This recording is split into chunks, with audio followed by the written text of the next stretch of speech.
वो भी सही है।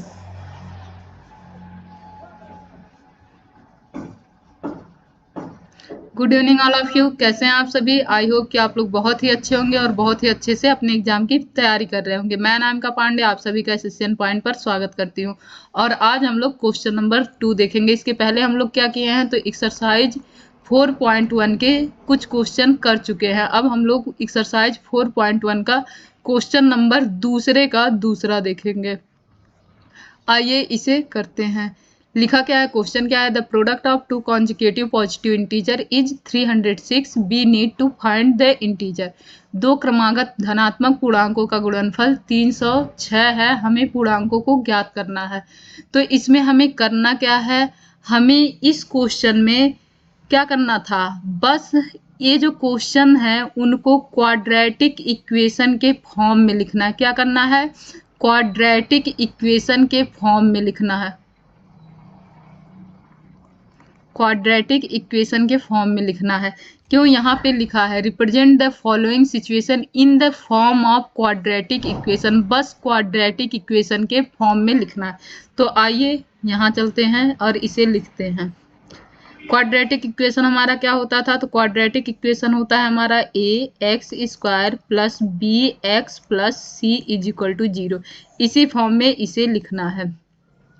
लिखा क्या है, टू कॉन्जिक्यूटिव पॉजिटिव नंबर, दो क्रमागत धनात्मक पूर्णांक integers, to consecutive positive integers. आप लोगों को रियल नंबर जब मैं पढ़ा रही थी, रियल नंबर वास्तविक संख्याएं, तो उस समय आप लोगों को मैं सारे नंबर लाइंस के बारे में बताई थी, जैसे natural number, whole number, integer, rational number, irrational number, real number.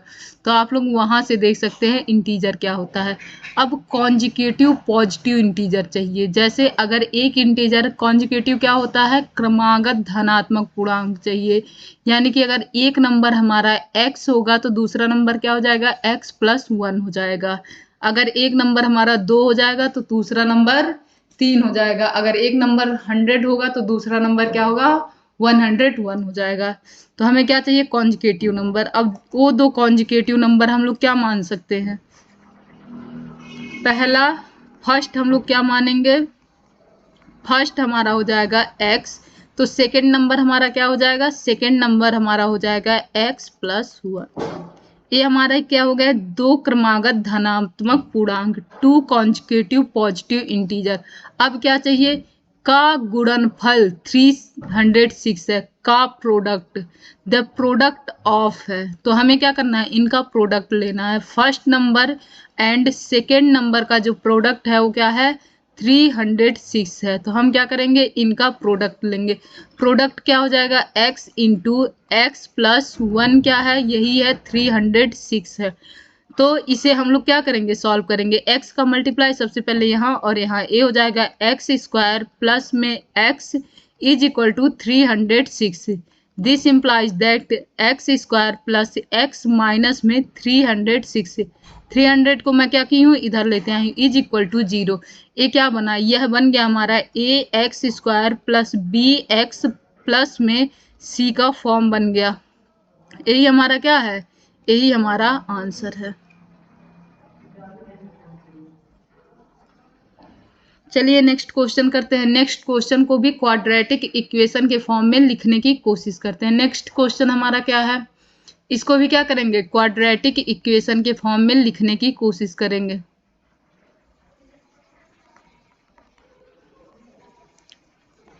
In the form of quadratic equation. यहाँ क्या है, Rohan's mother is 26 year older than him.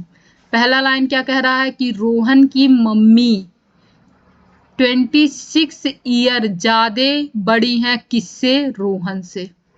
पहला लाइन क्या कहा कि रोहन की मम्मी रोहन से 26 ज्यादा बड़ी हैं। The product of their edges 3 year from now. आज से 3 साल बाद इनके जो एज है उनका प्रोडक्ट 360 होगा। We would like to find Rohan's present age. इसमें कहा है तब रोहन का प्रेजेंट एज बताओ। हमें करना क्या है, हमें इन्हें केवल और केवल किसमें, क्वाड्रेटिक इक्वेशन में लिखना है। तो आइए लिखते हैं क्वेश्चन, पहले हिंदी में पढ़ते। रोहन की माँ उससे 26 वर्ष बड़ी हैं। रोहन की माँ रोहन से कितने वर्ष बड़ी हैं, तो 26 वर्ष। उनकी आयु का गुणनफल अब से 3 वर्ष बाद 360 हो जाएगी। हमें रोहन की वर्तमान आयु ज्ञात करनी है। आइए सबसे पहले क्या करते हैं, रोहन की आयु मानते हैं। वर्तमान आयु क्या है उसकी, तो रोहन की वर्तमान आयु है,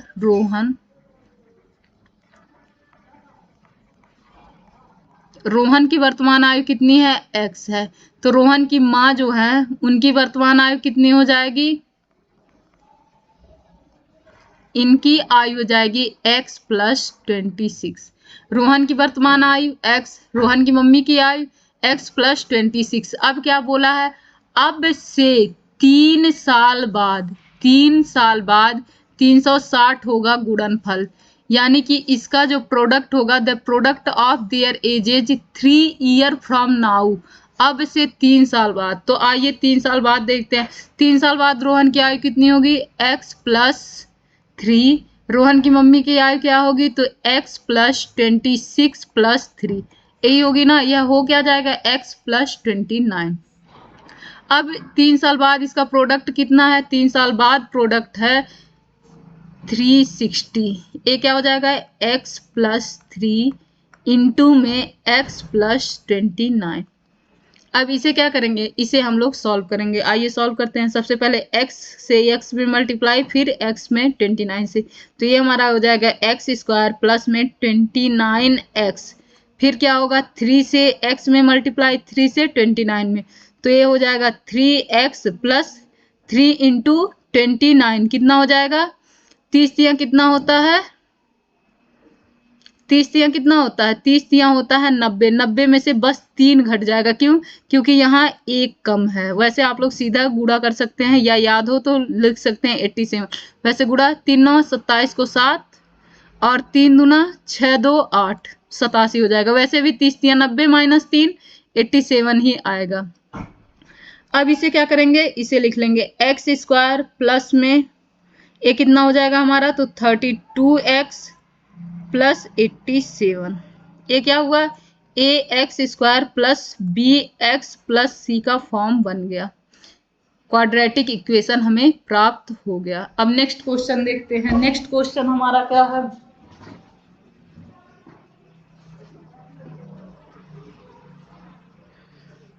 और यहाँ जो ये x है वो क्या रिप्रेजेंट कर रहा है, x क्या रिप्रेजेंट कर रहा है, ये इतना तो आप लोगों को खुद पता होगा ना।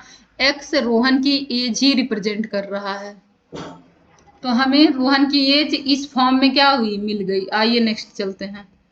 नेक्स्ट क्वेश्चन क्या है, distance of 480 kilometre at a uniform speed if the speed had been 8 km/h less than it would have taken।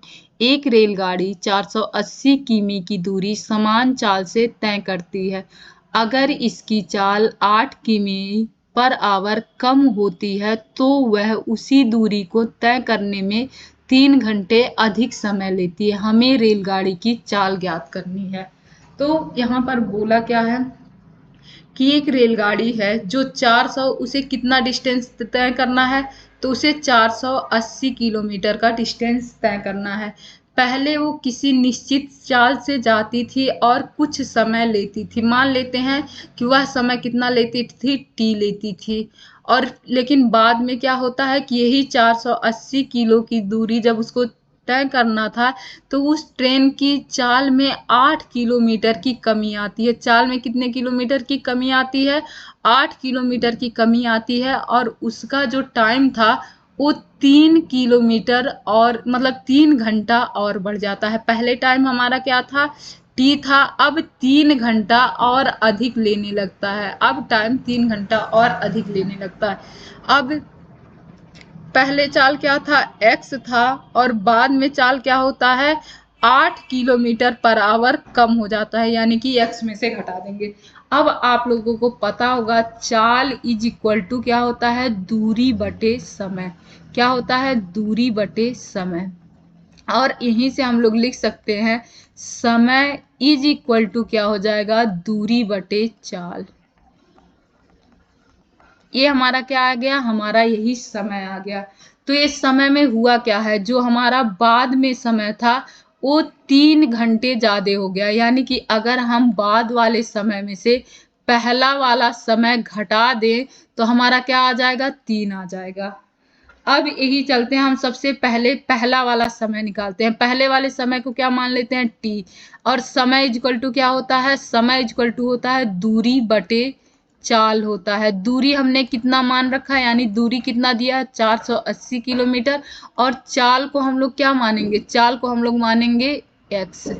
तो यहाँ पे चाल क्या हो जाएगा, x, यानी कि t की वैल्यू कितनी आ गई, 480 बटे x। फिर t-3 देखेंगे, t-3 की वैल्यू यानी कि समय, जो दूसरा समय था वो हमारा कितना आया, जो 3 घंटे और अधिक हो गया था। 3 घंटे क्या हुआ था, अधिक हो गया था। तो यहाँ क्या था, प्लस था, यहाँ क्या था, प्लस था। और यहाँ भी गलती से मैंने माइनस लिख दिया, लेकिन ये भी क्या था, प्लस था, क्योंकि मैं यहाँ आप लोगों को प्लस समझा चुकी हूँ। तो बाद वाला टाइम क्या हुआ था, 3 घंटे बढ़ गया था। और अगर बाद वाला टाइम 3 घंटे बढ़ गया था तब यह समय कितना होगा, यह समय हमारा हो जाएगा, यह समय हमारा कितना हो जाएगा, दूरी बटे चाल। और पहले चाल हमारा कितना था, तो x था। और बाद में हमारा चाल कितना हो गया था, तो x-8 हो गया था, क्योंकि चाल घट गई थी। दूरी कितनी थी, 480 थी। चाल क्या हुई है, 8 किलोमीटर घट गई है। यानी कि दूसरा जो t+3 की वैल्यू आई वो क्या आई, 480 बटे x-8 आई। और t की वैल्यू क्या आई है, 480 बटे x आई है। तो आइए नेक्स्ट पेज में करते हैं, क्या आई है, t+3 की वैल्यू, या यहाँ समय क्या आया है, तो यहाँ समय आया है 480 बटे x-8। और t की वैल्यू यानी कि समय हमारा क्या आया है, समय हमारा आया है 480 बटे में x। अब हम क्या करेंगे, t+3 माइनस टी करेंगे और यह 3 आ जाएगा। यहाँ क्या करेंगे, यहाँ हमारा हो जाएगा 480 बटे x-8। फिर यहाँ क्या हो जाएगा, माइनस में 480 बटे x। और इसे क्या करेंगे, इसे सॉल्व कर लेंगे। सॉल्व कैसे होगा, हम 480 को दोनों जगह है तो कॉमन कर लेंगे। और इसे क्या करेंगे, सबसे पहले कॉमन करेंगे, ये हमारा आ जाएगा 480। अगर 480 हटा तो ये हो जाएगा x-8 और 1/x हो जाएगा, इज इक्वल टू 3 आ जाएगा। अब हम मल्टीप्लाई करेंगे, इसका इससे मल्टीप्लाई, इसका इससे, और नीचे डिनोमिनेटर में लिख देंगे। तो ये हमारा आ जाएगा 1 माइनस, इसको 480 को या तो यहीं रहने देते हैं, बाद में उसको इधर भेजेंगे। ए क्या होगा, x, यहाँ इससे मल्टीप्लाई करेंगे तो बीच में माइनस, और यहाँ x होगा। और यही माइनस जाके यहाँ इससे मल्टीप्लाई करके प्लस बनाएगी। डिवाइड बाय हमारा कितना आएगा, डिवाइड बाय आएगा x-8 इंटू एक्स आ जाएगा, इज इक्वल टू 3 आ जाएगा। अब यह इससे कैंसल हो गया, हमें मिला क्या, 480 गुणे में 8 divide by x into x-8 is equal to 3। इस 3 को इधर लेते आते हैं, x इंटू x-8 को उधर कर देते हैं। तो आइए लाते हैं इस बार, तो 480 गुणे 8 बटे 3 इज इक्वल टू में क्या होगा, x-8 हो जाएगा। अब इसे हम लोग क्या करेंगे, काट देंगे। ये कितने बार में चला जाएगा, तो ये जाएगा 16 बार में, 16 × 48। और 16 बट्ठे कितना होता है,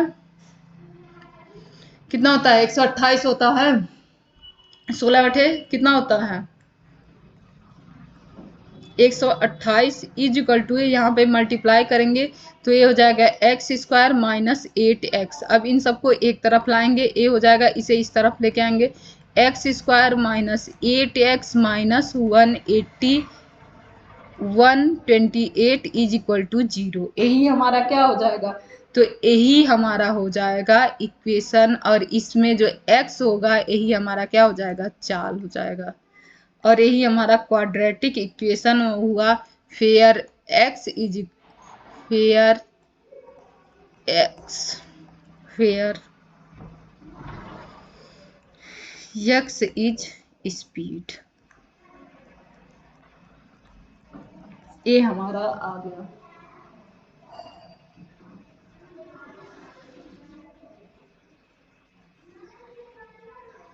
अब नेक्स्ट देखेंगे, और नेक्स्ट हमारा क्या है, अब हम लोग क्या करेंगे, नेक्स्ट देखेंगे। यहाँ हम लोग जीरो छोड़ दिए हैं। ये 480 16/128 होती है, और जीरो को भूलना नहीं था, तो यहाँ जीरो भी आ जाएगा। ये हमारा क्या आ जाएगा, 1280 आ जाएगा। तो चलते हैं नेक्स्ट। नेक्स्ट हमारा क्या है, तो नेक्स्ट हमारा है find the root of the following quadratic equation by the factorization method. इसे हमें किसका उपयोग करना है, द्विघातीय सूत्र का उपयोग करना है। तो आइए आप लोगों को बताते हैं फैक्टराइजेशन कैसे करते हैं। आप लोगों को मैं बता भी चुकी हूँ, मैं एक शॉर्ट विधि भी आप लोगों को बताई थी। तो हम लोग अब क्या देखेंगे, हम लोग एक्सरसाइज 4.2 देखेंगे। और इसके पहले जितने भी कॉन्सेप्ट बताने थे मैं आप लोगों को बता चुकी हूँ, और कुछ कॉन्सेप्ट रहेगा तो मैं यहीं बता दूंगी। आइए एक्सरसाइज 4.2 देखते हैं क्या है। कह रहा है पहला question, find the root of the following quadratic equation by factorization. निम्नलिखित द्विघात समीकरणों के मूल द्विघात सूत्र का उपयोग करके ज्ञात करें। हम फैक्टराइजेशन मेथड से इसको ज्ञात करेंगे। तो आप लोगों को फैक्टराइजेशन मेथड आते हैं। यहाँ देखेंगे हम लोग फैक्टराइजेशन, ये द्विघाती सूत्र, हिंदी में कुछ मिस्टेक हो गया है। ये है फैक्टराइजेशन का मतलब होता है गुणनखंड विधि से, गुणनखंड होता है, गुणनखंड विधि से प्रयोग निकालना है। तो हिंदी में क्या हुआ है, हिंदी में मिस्टेक हो गई है। तो हम लोग क्या देखेंगे, फैक्टराइजेशन मेथड। आप लोगों को कल मैं बताई थी क्या करते हैं, आइए देखते हैं। जैसे ये क्या है, x square 3x - 10 = 0। At first हम क्या करते हैं, तो एट फर्स्ट हम ऐसी दो अंक खोजते हैं कि जिसको ऐड या सब्ट्रैक्ट करें तो -3 आए, और मल्टीप्लाई करें तो -10 आए। ऐसे हम दो अंकों को खोजते हैं। तो ऐसे दो अंक कौन बताएगा, आप लोग बताएंगे ना। तो ऐसे दो अंक कौन बताएगा, ऐसे दो अंक आप लोग बताएंगे। याद कीजिए क्या क्या हो सकता है। तो ये हो सकता है हमारा 5 और 2। और अगर 5 की जगह हम लोग क्या लगाएंगे, 5 के पहले हम लोग लिखेंगे माइनस, क्योंकि हमें -3 चाहिए। क्या चाहिए, -3 चाहिए। तो हम लोग क्या किए हैं, दो अंक खोजे हैं। अंक हमारा क्या है, 5 और 2। अगर 5 में से -5 में से 2 हटा देंगे तो ये कितना हो जाएगा, -3 हो जाएगा, और मल्टीप्लाई कर देंगे तो -10 आ जाएगा। आइए इसको यहाँ रख देते हैं। तो हम क्या लिख सकते हैं, हम ये लिख सकते हैं कि अगर एक्स स्क्वायर, यहाँ अगर -5x में से हमें किसे सब्ट्रैक्ट करना है, +2x। इन दोनों को घटाएंगे तो हमें कितना मिलेगा, 3x मिल जाएगा ना। और 10 इन दोनों का मल्टीप्लाई कर दें, 5 × 2 -10 आ जाएगा, -5 × 2 -10 आ जाएगा। अब यहाँ दोनों जगह क्या दिख रहा है, x दिख रहा है। तो x को बाहर करेंगे, यहाँ कितना बचेगा, x बचेगा, और यहाँ कितना बच जाएगा, बस माइनस में 5 बचेगा। यहाँ से क्या कर सकते हैं, यहाँ से 2 भी कॉमन कर सकते हैं, क्योंकि 10 में भी क्या होता है, 2 × 5 होता है, जहाँ से हम 2 क्या कर सकते हैं, निकाल सकते हैं। तो अगर प्लस में हम लोग 2 कॉमन कर लें तो हमें क्या बचेगा, यहाँ बचेगा x, और यहाँ से अगर 2 निकल जाएगा तो कितना बचेगा, 5 बचेगा। यहाँ से कितना बचेगा, 5 बचेगा। और यहाँ दोनों जगह क्या दिख रहा है, x - 5 दिख रहा है, x - 5 दिख रहा है। अब x - 5 को ही अगर कॉमन कर लें तो x - 5 को जब कॉमन करेंगे, यहाँ कितना बचा है, x, यहाँ क्या बचेगा, प्लस में 2। यही हमारा क्या था, फैक्टराइजेशन मेथड था।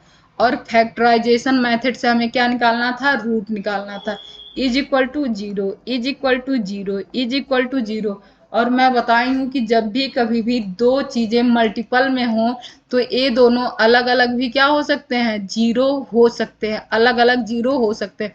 तो ये जो हमारा दोनों है उन्हें हम क्या करेंगे, अलग अलग जीरो मानेंगे, और हम लोग मूल या रूट्स निकालेंगे।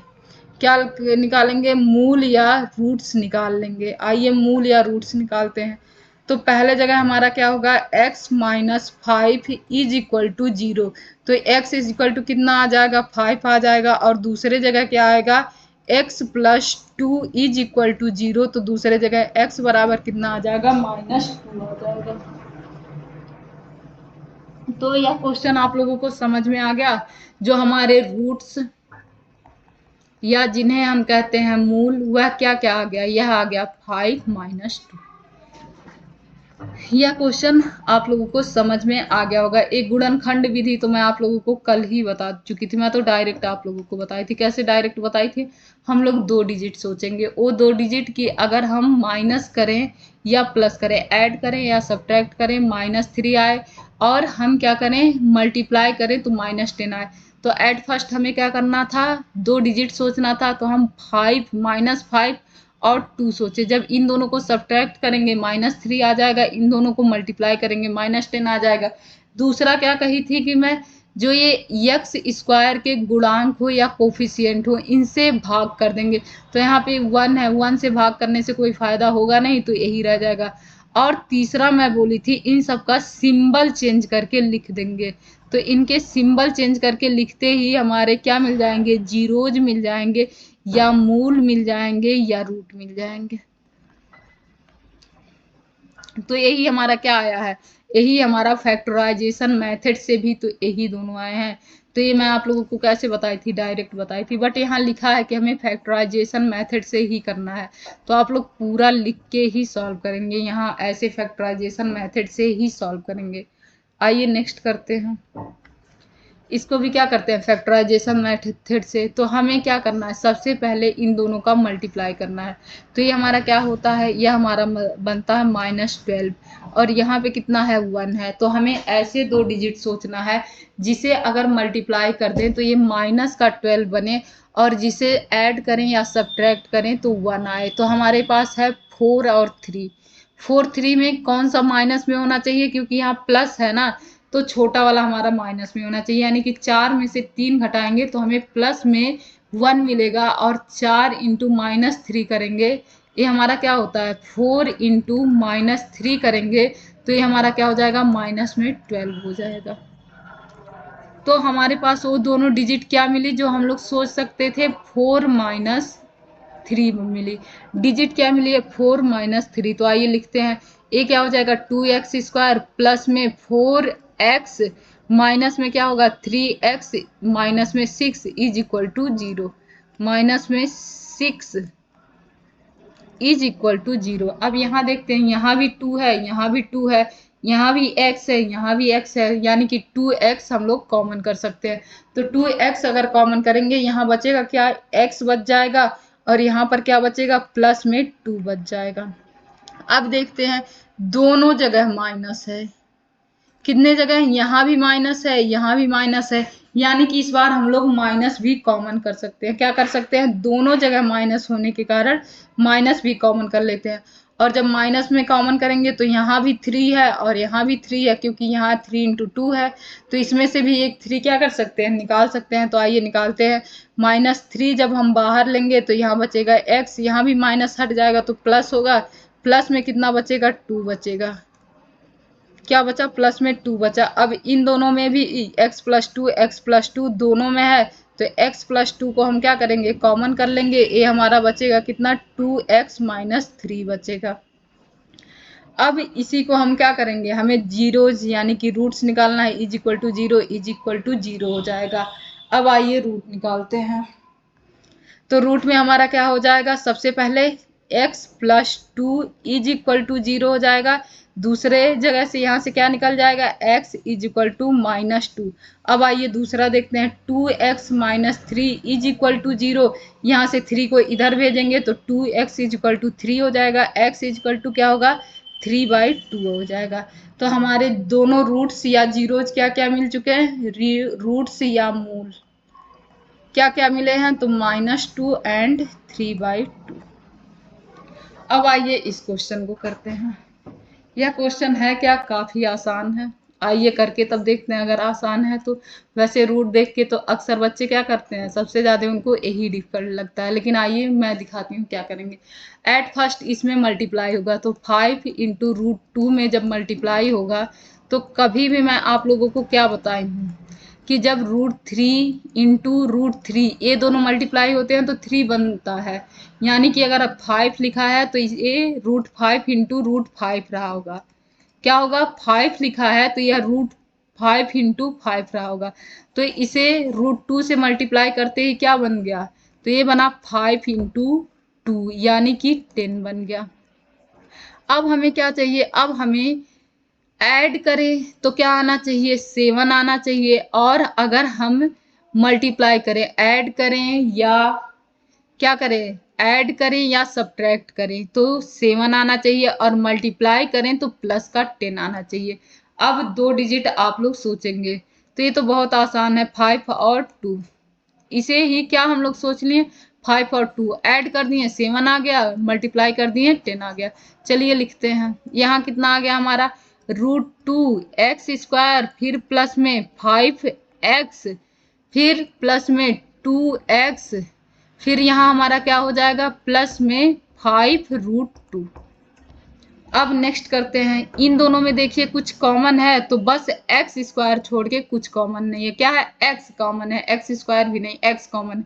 तो x निकालते हैं, यहाँ क्या कितना बचेगा, हमारा बचेगा रूट 2, यही बचेगा ना, रूट 2x प्लस 5। यहाँ जो हमारा 2 होता है इसे आप लोग क्या कह सकते हैं, root 2 into root 2x plus में 5√2। अब दोनों जगह क्या दिख रहा है, रूट 2 दिख रहा है तो एक रूट 2 हम लोग बाहर निकाल लेंगे। नेक्स्ट लाइन में करेंगे, ये हमारा क्या आ जाएगा, रूट 2x प्लस में 5। यहाँ से एक रूट 2 क्या करेंगे, बाहर कर लेंगे। एक रूट 2 बाहर करते ही हमें दूसरा रूट 2x प्लस से यहाँ से भी एक रूट क्या हुआ है, बाहर चला गया, तो यह मिलेगा क्या, 5। अब दोनों जगह पे हमें क्या दिख रहा है, रूट 2x प्लस 5। अब इसे क्या करेंगे, कॉमन कर लेंगे और ये हमारा आ जाएगा x प्लस रूट 2। तो हमारे मूल क्या आ जाएंगे, यहाँ भी =0, मेरे से छूट गया था, फिर से लिखते हैं, =0। दोनों अलग अलग क्या होंगे, 0 के बराबर होंगे, तो हमारा आ जाएगा रूट 2x प्लस 5 =0। अब x को यहाँ रहने देते हैं, ये इधर जाएगा तो -5 हो जाएगा, और यह ऊपर था तो नीचे आ जाएगा रूट 2। और दूसरा रूट हमारा क्या होगा, x प्लस रूट 2 =0, x बराबर माइनस का रूट 2, यानी कि हमारे रूट्स क्या क्या आ गए, या मूल क्या क्या आ गए, तो ये हमारा हो जाएगा माइनस में 5/√2 और -√2, ये दोनों हमारे रूट्स आ गए। अब नेक्स्ट क्वेश्चन चलते हैं, देखते हैं।